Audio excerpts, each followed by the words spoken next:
The sky above the ruined city was heavy with ash. Dark clouds blocked most of the light, leaving the streets cold and gray. Broken towers leaned against one another, and the wind carried the sound of falling metal. Nothing moved except a thin figure wandering through the rubble. She was young, but hardship had made her look older. Dust clung to her skin and her body shook with the cold. She had lost everything, her family, her home, even the simple comfort of clothing. She wrapped her arms around herself and pressed into the shadows of a crumbling wall. Hunger clawed at her belly and thirst burned in her throat. Once this city had been alive with lights and voices. But war had swept through, leaving it empty and silent. Raiders had taken the food, the people, and anything of value. She had survived only because she had been overlooked, hiding among the ruins like a ghost. Now she was alone in a world that felt dead. Every day was the same. She searched the ruins for scraps, but there was little left. Broken machines gave her no shelter. Abandoned houses gave her no warmth. She often thought she would not last another night. Yet something inside her refused to give up. That day, as she crouched under the remains of a bridge, a strange sound reached her ears. It was deep, rumbling, not like the whine of raider ships. She lifted her head and blinked through the haze. In the distance, a craft descended from the clouds. Its hull gleamed silver, untouched by rust or ash. Engines roared as it hovered over the broken streets. Fear froze her. Stories about humans had spread through the galaxy. Some called them dangerous predators. Others claimed they were merciless warriors who conquered whatever they touched. She had never seen one herself. She did not know if the stories were true. A ship landed near the city square. Dust blew outward in a great wave. She hid deeper in the shadows and peered through cracks in the wall. The hatch opened and figures stepped out. Humans. They wore strange armor, smooth and shining, with lights running across their arms and helmets. Their movements were quick but careful. Some carried scanning devices, others carried supplies. They were not tearing apart the ruins for wealth. Instead, they moved with purpose, checking rubble, calling out to one another in firm, clear voices. She frowned. Raiders shouted and fought over scraps. These humans seemed different. They searched, not for treasure but for survivors. Her heart pounded. She pressed her back against the wall, whispering to herself, "Do not be seen, do not be seen."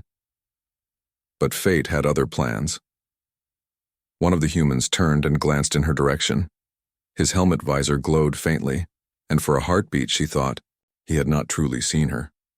But then he raised his hand slowly, pointing. He said something in his language. Another human looked up and both began walking toward her hiding place. Panic struck her like a blade. She stumbled backward, scraping her feet against broken stone. Should she run? Her legs were weak. She could not outpace them. Should she fight? She had no weapon, not even strength. The humans approached carefully, not rushing her. The first lifted his hands and removed his helmet. Beneath it was a face unlike hers, broad, weathered, with sharp eyes but a calm expression. His mouth moved, and words flowed out. She did not understand them.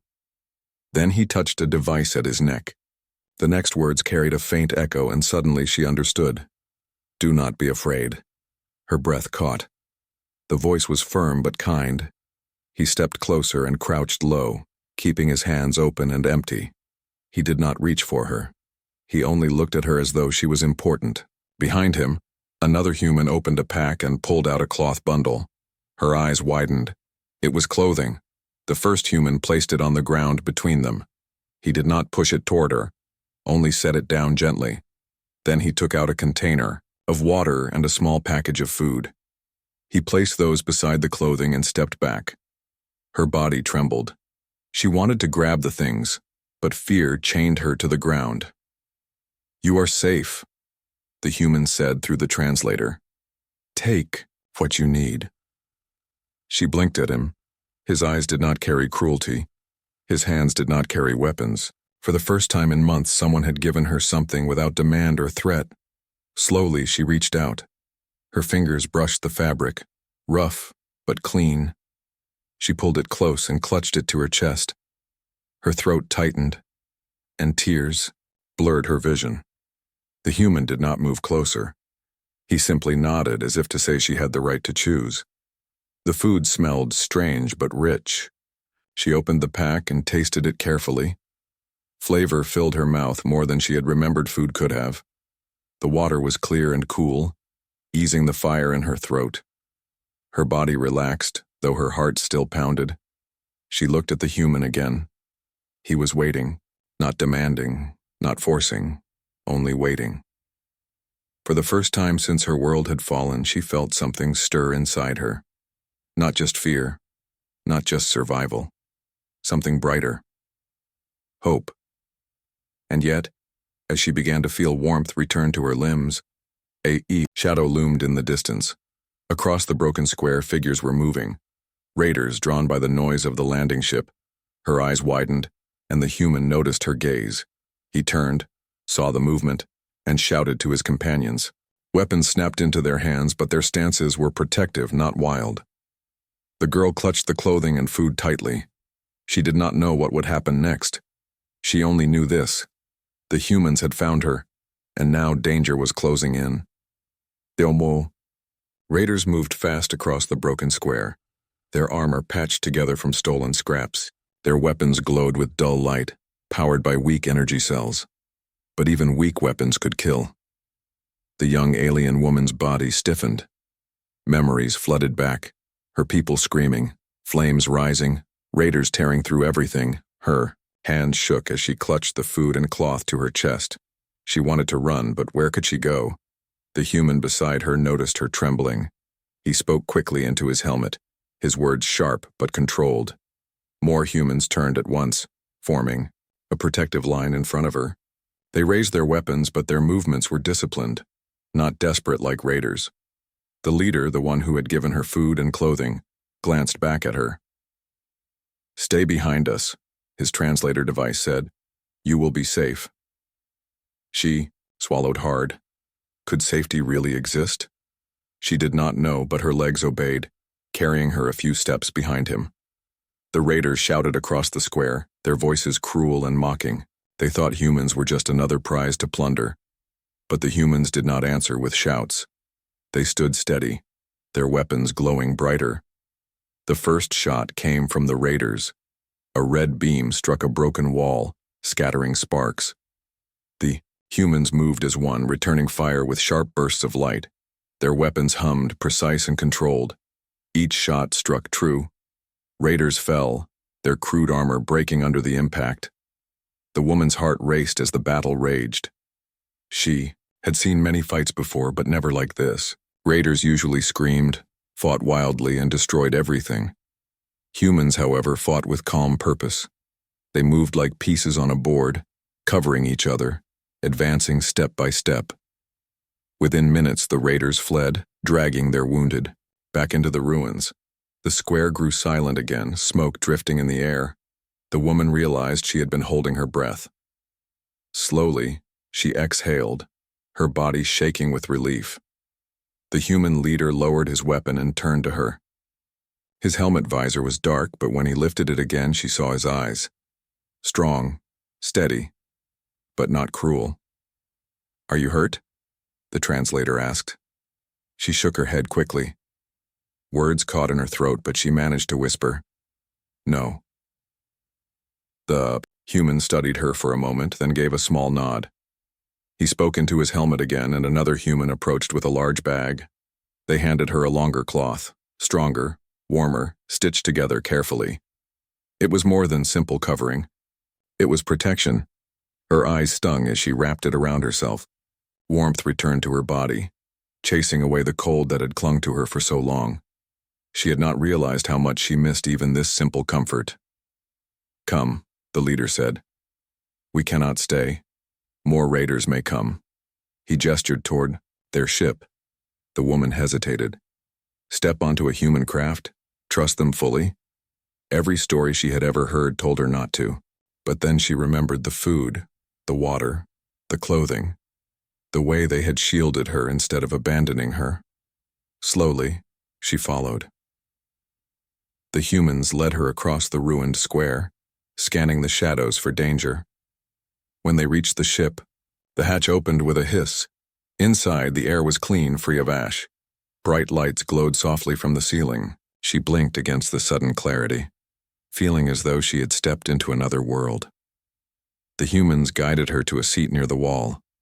One handed her another water container, and she drank greedily, drops spilling down her chin. Another offered her more food, small packets that filled her belly quickly. Her body sagged with exhaustion, but her mind burned with questions. Why had they helped her? Why risk their lives for someone like her, someone broken and worthless? The leader crouched in front of her again. He removed his helmet completely this time, showing his face clearly. His hair was dark, his skin rough, but his eyes held patience. "My name is Captain Elias," the translator said. "We came here to find survivors. We do not leave people behind." Survivors. The word struck her deeply. She had always thought of herself as the one left behind, forgotten by the universe. Yet, here was a human telling her that she mattered enough to save. She wanted. Tice faltered. "At last," she whispered. The hum of the engines filled the human ship as it rose higher into the sky. The young alien woman sat pressed against her seat, gripping the cloth around her like it was her only anchor. Through a narrow window, she watched the ruined city disappear beneath the clouds. The endless gray of her world faded into the distance, until it was nothing but a small shadow far below. Her chest tightened. For years, she had thought she would never escape that broken place. Now she was leaving it behind. The ship shook lightly as it pushed upward, and then the gray gave way to black. She gasped softly. Above the clouds there was no ash, only the vast darkness of space sprinkled with stars. Her eyes widened. She had seen stars before, faint through smoke, but never like this. They stretched across forever, bright and clear. For a long moment she forgot her fear, staring out at the galaxy beyond. A gentle voice broke her thoughts. "First time in space?" She turned. Captain Elias stood nearby, his helmet tucked under one arm. His translator device carried his words into her language. She nodded slowly. Her throat was too tight to speak. He gave a small smile. "It's always like this. Big, endless, but not as empty as it looks." She lowered her gaze, uncertain how to respond. Still, his calm tone eased some of the fear inside her. Around the cabin, humans moved quietly, checking consoles and adjusting straps. A few spoke in low voices, their faces serious but not cruel. Some wore armor, others simple uniforms. None of them looked at her with scorn. Instead, they offered brief, reassuring glances, as if to remind her she was not alone. The ship settled into steady flight. A soft chime rang and one of the crew placed a small tray before her. Food again, this time a warm meal, sealed in a container. She hesitated, but hunger pushed her forward. She ate slowly, savoring each bite. The flavors were strange, but they filled her stomach, stronger than any scraps she had found in the ruins. Elias crouched nearby, watching her carefully. "What is your name?" he asked. She froze. Her name. She had not spoken it aloud for so long that it felt strange on her tongue. For a moment she considered staying silent, afraid to share too much, but something in his expression made her trust him. "Lyra," she whispered. Elias nodded. Lyra. A strong name. Her cheeks warmed. No one had called her strong before. For the first time she dared to ask a question. "Where are you taking me?" "To safety," Elias said simply. "A human outpost not far from here. You'll have food, shelter, and people who can help." Safety. The word felt unreal, like a dream. She clutched the cloth tighter around herself, unsure if such a place could truly exist. Hours passed as the ship traveled through the stars. Lyra listened quietly as the humans spoke with one another. She caught fragments of their language, words the translator did not catch, but the tone was clear. Calm, respectful. Even when they disagreed, their voices did not rise into shouts. Curiosity stirred within her. She had been told humans were dangerous, yet here they were, sharing food, protecting strangers, offering warmth. They seemed so different from the raiders who had destroyed her world. A sudden alarm cut through the quiet. Lights flashed along the cabin walls. The humans moved quickly, strapping into seats, checking weapons and systems. Lyra's heart raced.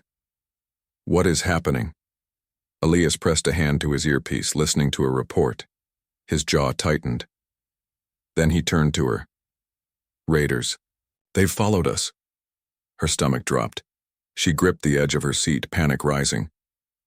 They will not stop. They never stop.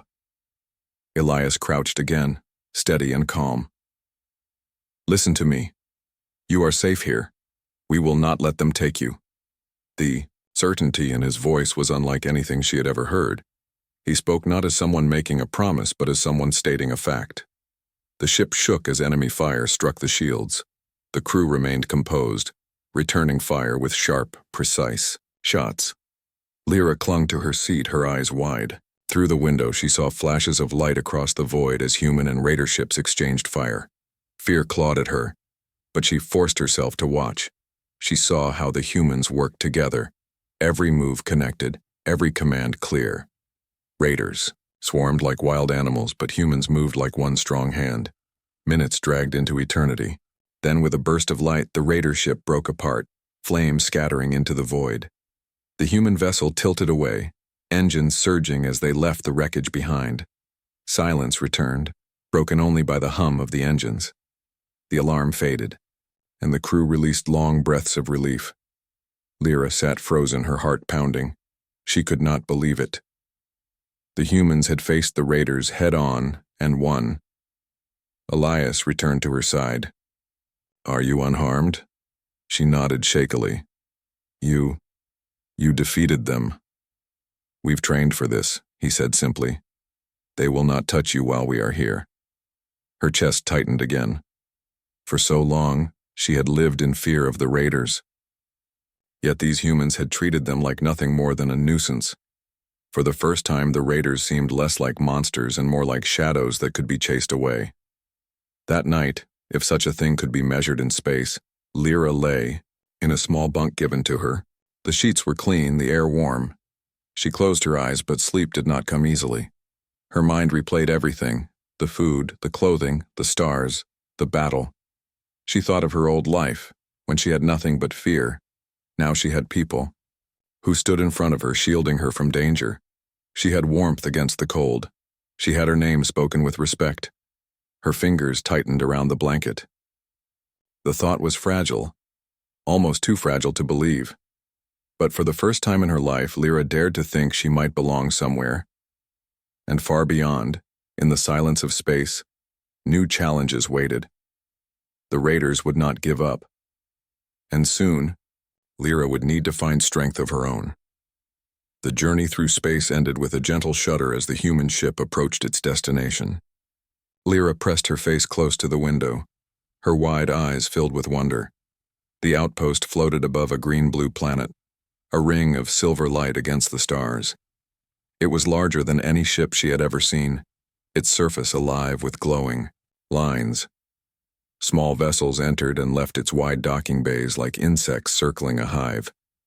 She whispered softly, "It is alive." Captain Elias, standing near her, gave a faint smile. "Not alive, but it is home. Home." The word echoed inside her like an ache. For so long, home had meant ruins, loss, and hunger. Could this shining place be different? The ship docked with a smooth click. Doors hissed open, and bright, clean air flowed inside. The humans guided survivors, Lyra among them, into the wide halls of the outpost. The floor gleamed, and walls were lined with glowing panels. The sound of voices filled the air, laughter, chatter, orders being called. It was not the silence of ruins. It was life. Lyra walked slowly, clutching the cloth around her, afraid she did not belong. But no one pushed her away. Instead, people offered her gentle nods, small smiles, and gestures of welcome. They were not afraid of her. For days, Lyra rested. She received clean clothing, simple but soft, and food 3 times each day. The outpost had medics who checked her health, engineers who repaired ships, and teachers who offered lessons to survivors. For the first time in her life, she did not have to fight for every breath, but even safety felt strange. At night, she sometimes woke trembling, expecting raiders to burst through the walls. During meals, she ate quickly, as if someone would steal her food. Old habits clung to her, Elias noticed. He visited often, speaking to her with calm patience. "This place is not like the ruins," he told her. "No one here will take what you need, but healing takes time." She nodded, though part of her doubted his words. One morning, he found her sitting near a viewing window, staring out at the stars. He placed a small device beside her. "Translator," he explained. "With this, you can learn our language more quickly." She hesitated, then picked it up. The device glowed, showing human words alongside symbols she recognized. She tapped them carefully, listening to the sounds. For hours, she practiced. The words were hard, but the humans encouraged her, praising her small successes. Learning gave her something she had not felt before: progress. Another day, Elias took her to a training hall. The place was filled with humans practicing drills, lifting weights, sparring with padded sticks, running laps. Lyra watched nervously, unsure why. She was there. "You are not weak," Elias told her. "You survived things most never could. But strength is not only survival. You can learn to stand." She looked at him in shock. She had never thought of herself as strong. She had thought of herself as lucky, hidden, overlooked. But his voice was steady, certain. A female soldier stepped forward, smiling kindly. "I will show you." She handed Lyra a small padded staff. "Hold this." Lyra's hands shook as she gripped it. The soldier demonstrated basic movements: how to block, how to swing lightly, how to step back. At first, Lyra stumbled, her strikes weak, but the humans encouraged her. "Good, try again. Better this time." Day after day, she practiced. The staff grew less heavy in her hands. Her steps grew steadier. Her body, once weak from hunger, slowly grew stronger with food, rest, and training. She was not a warrior, not yet, but she was learning. Outside of training, Lyra found she had another gift. When engineers brought in damaged alien devices, she sometimes recognized them. Pieces of her people's technology were familiar to her, though broken. She showed the humans how to connect parts, how certain energy crystals could be placed to restore power. They looked at her with. The outpost was quiet that morning, calm as if the stars themselves were holding their breath. Lyra stood on the observation deck, looking out at the dark expanse of space. Ships moved slowly across the docking bay, human and alien vessels alike. She had grown used to this place, its rhythm, its rules, and its people. But a tension lingered in the air. Reports had come in overnight. Scouts had spotted raider ships moving through nearby systems, regrouping. They were faster now, stronger now, and they were coming. Lyra clenched her fists. For months she had lived with fear. The raiders had taken everything from her: family, home, clothes, and hope. She had thought she would never escape. Now, with humans by her side, she was ready to face them. Captain Elias approached quietly, reading the tension on her face. "We will handle them," he said softly, though his voice carried its usual calm strength. "But you, if you wish to fight, will stand with us." Lyra nodded. "I want to fight," she said. "I know them. I know how they move, how they think. I can help." Elias gave a small nod. "Then we will listen to you." The humans moved quickly to prepare. Lyra found herself among engineers and strategists, pointing out likely raider tactics. She spoke of hidden routes through debris fields, weak points in their armor, and patterns of attack she had seen during the first raid on her world. The humans listened carefully, jotting notes, adjusting plans. For the first time, She felt her. Knowledge mattered. For the first time, she was not just a survivor. She was a strategist, a fighter, a part of something bigger than herself. The battle began as they left the outpost, escorting supply ships to a nearby trade route. Lyra gripped a control panel as she watched the stars shift around them. Her heart raced as the sensors blared warnings. Raiders were approaching. Elias stood nearby, calm as ever. Remember your training. Remember your knowledge. Stay focused. The raiders struck suddenly, firing beams that sliced through the void. Humans responded immediately, precise and coordinated. Lyra felt her pulse spike. She watched as the raider ships attempted to surround them, but she called out warnings. Left flank, debris field ahead. They will try to trap us there. Humans adjusted instantly, shifting formation. Her knowledge saved the convoy. Her voice, once timid and unsure, now carried authority. One raider ship broke through the shields, a dark shape rushing forward. Lyra felt fear rise, sharp and immediate. Memories of her ruined city, her lost home, the endless nights of hiding, all came back. But then she saw the humans beside her, steady, disciplined, their weapons precise. "Focus!" Elias shouted. Lyra pointed to the raiders' weak point, a section of armor she had noticed. A human ship fired a burst exactly where she indicated. Sparks flew. The raider ship faltered, then exploded in a bright flash. She could hardly believe it. Her words, her knowledge had helped win this fight. Her hands trembled, not from fear, but from the thrill of action, of making a difference. The battle continued, but Lyra found herself moving through the chaos with a new sense of purpose. She relayed instructions, guided ships through debris, and even assisted a small group of injured survivors. Humans worked beside her, covering her every move. Hours later, the battle ended. The raiders had retreated, leaving behind wreckage and silence. Lyra sank into a chair, exhausted but alive. For the first time, she felt something she had not known in years. Pride. Captain Elias approached, his expression unreadable. "You did well," he said. "You helped save lives today." Lyra shook her head, disbelief in her voice. I just remembered things. I knew things." "No," Elias said firmly. "You acted. You trusted yourself. That is what made the difference." Her chest swelled. She had faced the raiders, the ones who had taken everything, and survived. Not only survived, but helped others survive too. Later, in the quiet of the ship, she walked to the observation window. Stars stretched endlessly before her, bright and cold. She thought of her old world, of all she had lost. She thought of the ruins, the cold nights, the hunger, and the fear.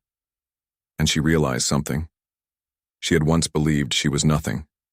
Alone, weak, helpless. But now she had strength. She had knowledge. She had allies. She had hope. A soft hand touched her shoulder. She turned. Elias looked at her, calm as ever. "You are not just surviving anymore," he said quietly. "You are part of something bigger. You have a place here." Her eyes stung, and she nodded. She could not speak. Words felt small compared to everything inside her. That night, as the ship sailed through the stars, Lyra sat quietly thinking.